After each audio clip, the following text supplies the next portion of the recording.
Are you new to the paranormal? Are you thinking about getting into the paranormal? Well, I'm making a series of videos showing all the different types of investigations to help you decide. This video is going to be about teams. So there's paranormal teams that go out there. They're usually wearing very similar clothes. They're using REM pods for communication. They've got EMF meters. They're down in the dark. They've got infrared cameras. All the kind of things usually based on what you see on the TV. Now I'm going to go through some of the pros and cons of being on a paranormal team. One of the main pros is actually a very sociable thing to do. It's a great thing to do on a Saturday night, especially if you're over your mid-30s. You can go and visit these incredible locations and you get to be with friends and you can have a bit of a laugh and a bit of a joke, as well as obviously use all the equipment and things that we see on the TV. Another pro is basically the hire costs. The hire costs on these buildings is absolutely extortionate, but if you spread that across 10 people, it's going to make it much more affordable. Also, when you're working within a team, you get to know people's weaknesses, you get to know who they are, who's likely to maybe fake something, or who's likely to prank. Once you get to know these people, you can investigate alongside them and know what their limitations are.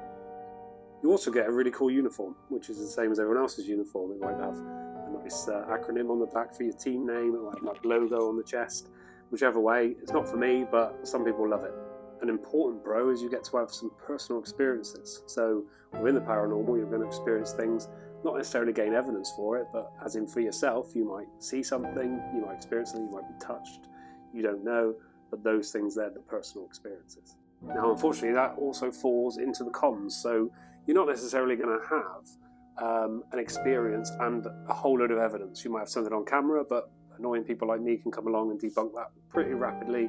Even eyewitness accounts from you and your team would not be enough to gain what we would call credible evidence.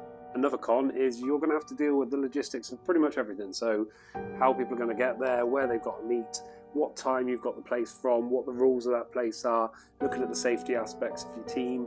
You're going to need to deal with insurance costs, you're going to have to deal with all kinds of stuff, the logistics of the night, what you're going to do with your time, what's the history.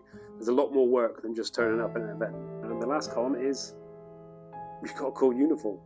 You know, name, logo on the chest with your name, everything else, all wonderful, you all look the same, but for me, that's a big con, and really you should just go with individuality and probably just pay for more kit with the money it's going to cost. As always, like, share and follow, and there are plenty more videos where this comes from.